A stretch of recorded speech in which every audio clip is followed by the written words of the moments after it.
அஸ்ஸலாமு அலைக்கும். Hi friends. இந்த மைசூர் பருப்பு வச்சு சிகப்பருப்பு வச்சு நம்ம ஒரு தால் செய்ய போகிறோம். ஹைட்ராபாத் கட்டி தால்னு.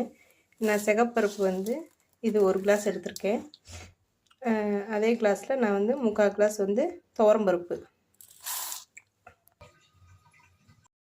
பருப்பு ஊற வச்சுருந்ததை நல்ல தண்ணி தான் ஊற்றி ஊற வச்சுருந்தேன். நம்ம குக்கரில் போட்டுடலாம். மஞ்சத்தூள் 1/4 ஸ்பூன், மிளகாத்தூள் 3/4 ஸ்பூன், இஞ்சி பூண்டு 1 ஸ்பூன், 2 பச்சை மிளகா நான் உடைச்சி போட்டிருக்கேன், 2 பச்சை மிளகா, தக்காளி ஒரு 4 பழம் நான் ரெண்டாக நறுக்கி போட்டிருக்கேன். அவ்வளோதான். இதை ஒரு கலக்கி விட்டுட்டு நம்ம விசிலில் குக்கர் மூடி விசில் விட்டு எடுத்துக்கலாம். குக்கரில் பருப்பு நல்லா வெந்துருச்சு. பருப்பு கட்டையில் இது அவ்வளோதான். பருப்பு நல்லா மசிஞ்சிருச்சு. பருப்பு நல்லா மசித்ததுக்கப்புறம் அடுப்பு ஆன் பண்ணி அடுப்பில் வச்சு தண்ணி நமக்கு தேவையான அளவு தண்ணி ஊற்றிக்கிடலாம். கருவேப்பிலையை வந்து இந்த மாதிரி கட்டி இருந்தால் கட்டி வச்சுக்கோங்க. இல்லைன்னா உங்கள்கிட்ட உருவின கருவேப்பிலை தான் இருந்துச்சுன்னா ஒரு வெள்ளை துணியில் உருகி கட்டி வந்து நம்ம அந்த பருப்பில் வந்து போடணும். அப்புறம் வந்து அதை எடுத்துடுறது. அதனால தான் இப்படி போடுறோம். இப்போ நல்லா கொதிக்க ஆரம்பிச்சிருச்சு. கொதிக்கவே இந்த கருவேப்பிலையை நம்ம போட்டுடலாம். கருவேப்பிலை வந்து நான் போட்டுட்டேன். நீங்கள் துணியில் கட்டி போடுறதா இருந்தால் வெள்ளை துணியில் கட்டி போட்டுருங்க. போட்டுட்டு நல்லா கொதிக்கும்.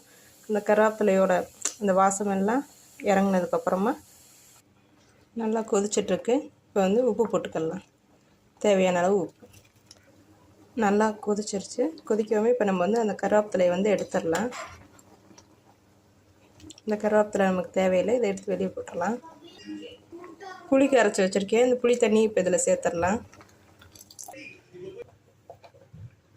இப்போ இந்த சாம்பாருக்கு ஒரு தாளிப்பு கொடுத்துக்கலாம். அதுக்கு தேவையான அளவு எண்ணெய் காஞ்சதும் சீரகம், அப்புறமா வெள்ளைப்பூடு 3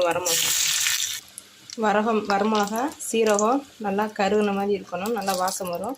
இப்போ நம்ம ஊற்றிடலாம். இப்போ கொத்தமல்லி போட்டுக்கலாம்.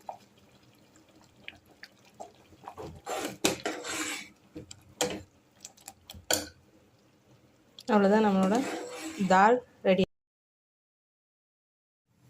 கட்டி தால் ரெடி ஆயிடுச்சு.